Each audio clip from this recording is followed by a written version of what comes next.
ഇന്ന് ഞാൻ വന്നിട്ടുള്ളത് ക്യാരറ്റ് ചായൻ്റെ റെസിപ്പി ആയിട്ടാണ്. അപ്പോൾ വീഡിയോയിലേക്ക് കിടക്കുന്നതിന് മുന്നേ എൻ്റെ ചാനൽ ആദ്യമായിട്ട് കാണുന്നവരും അതുപോലെ തന്നെ സബ്സ്ക്രൈബ് ചെയ്യാതെ കാണുന്നവരും പ്ലീസ് ഒന്ന് സബ്സ്ക്രൈബ് ചെയ്ത് സപ്പോർട്ട് ചെയ്യണേ.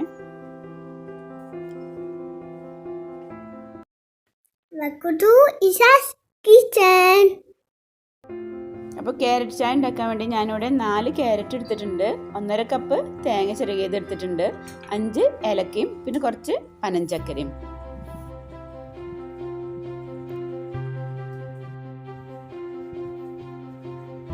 അപ്പോൾ ആദ്യം നമുക്ക് ക്യാരറ്റൊക്കെ തൊലി കളഞ്ഞ് ഗ്രേറ്റ് ചെയ്തെടുക്കാം. അപ്പോൾ ഞാനിവിടെ ക്യാരറ്റൊക്കെ തൊലി കളഞ്ഞെടുത്തിട്ടുണ്ട്. ഇനി നമുക്ക് ഒന്ന് ഗ്രേറ്റ് ചെയ്തെടുക്കാം.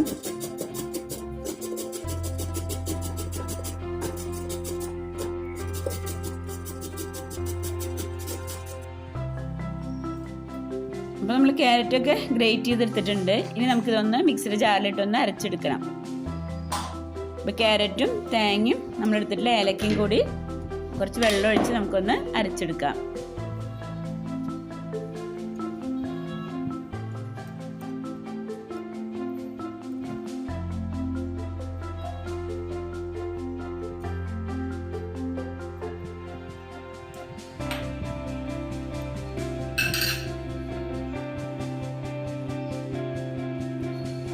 ഏലക്ക ഞാൻ ഇവിടെ 5 എണ്ണം എടുത്തിട്ടുണ്ട്. ചെറുതായതുകൊണ്ടാണ് കേട്ടോ 5 എണ്ണം എടുത്തത്, അല്ലെങ്കിൽ 4 എണ്ണം എടുത്താലും മതി.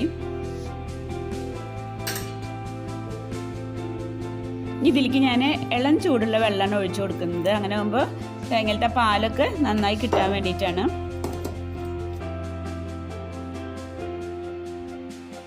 ഇപ്പം ഇത് ഒരുവിധം അരഞ്ഞിട്ടുണ്ട്. ഇനി നമുക്ക് ഒരു ഗ്ലാസ് വെള്ളം കൂടി ഒഴിച്ച് ഒന്നും കൂടി അടിച്ചെടുക്കാം.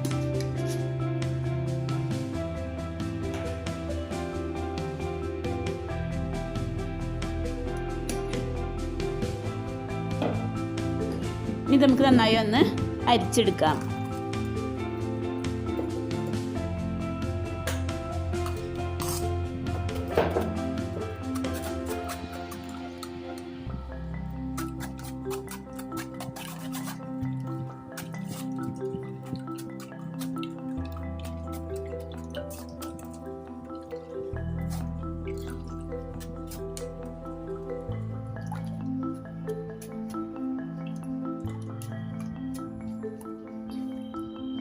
അപ്പോൾ അതാ ക്യാരറ്റും തേങ്ങയൊക്കെ അടിച്ചത് ഞാൻ നന്നായി അരിച്ചെടുത്തിട്ടുണ്ട്.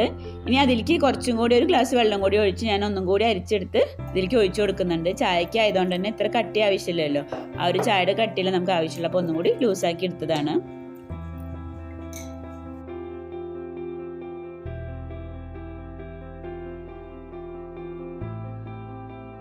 ഇനി നമുക്കിതൊന്ന് ചൂടാക്കി എടുക്കാം.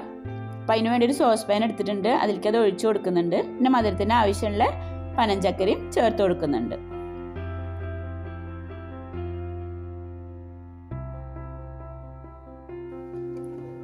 ഇനി നമുക്ക് ഫ്ലെയിം ഓൺ ആക്കിയിട്ട് ഒന്ന് ചൂടാക്കി എടുക്കാം. പനഞ്ചക്കര ഞാൻ പൊട്ടിച്ച് കൊടുക്കാൻ മറന്നുപോയിട്ട് കുറച്ചൊരു വലിയ പീസാണ് ഞാൻ ഇട്ട് കൊടുത്തത്. നമ്മളിത് ചൂടായി വരുമ്പോഴേക്കും അത് അലിഞ്ഞിട്ടില്ലെങ്കിലോ എന്ന് വിചാരിച്ചിട്ട് ഞാനൊന്ന് പൊട്ടിച്ചിട്ട് കൊടുക്കുകയാണ്.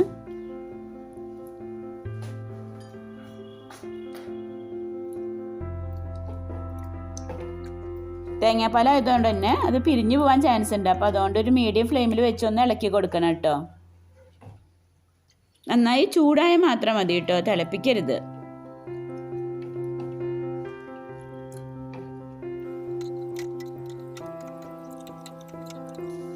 ഈ സമയത്ത് നമുക്ക് മധുരം ഒന്ന് നോക്കി നോക്കാം. മധുരം കുറവുണ്ടെങ്കിൽ കുറച്ചും കൂടി ഇട്ട് കൊടുക്കാം. അപ്പോൾ നമ്മളുടെ ചായയൊക്കെ നന്നായി ചൂടായിട്ടുണ്ട്. ഇനി നമുക്ക് ഫ്ലെയിം ഓഫ് ചെയ്യാം. അപ്പം നമ്മൾ ചായ ഇവിടെ സെർവ് ചെയ്യാൻ റെഡി ആയിട്ടുണ്ട്. അപ്പോൾ ചായ ആയതുകൊണ്ട് തന്നെ കുറച്ച് പതിയും ഒക്കെ ഉണ്ടാകുമ്പോൾ കാണാനൊരു ഭംഗിയും അതുപോലെ തന്നെ കുടിക്കാനും നല്ല ടേസ്റ്റ് ആവുമല്ലോ. അപ്പോൾ ഞാൻ ഫ്രോസർ വെച്ച് ഒന്ന് ബീറ്റ് ചെയ്തെടുത്തിട്ടുള്ളതാണ്. ഞാൻ ആദ്യം കുറച്ച് ചായ വെച്ച് നന്നായി ഒന്ന് ബീറ്റ് ചെയ്തതിന് ശേഷം കുറച്ചും കൂടി ഒഴിച്ച് ഒന്നും കൂടി ബീറ്റ് ചെയ്തെടുത്തിട്ടുള്ളതാണ്.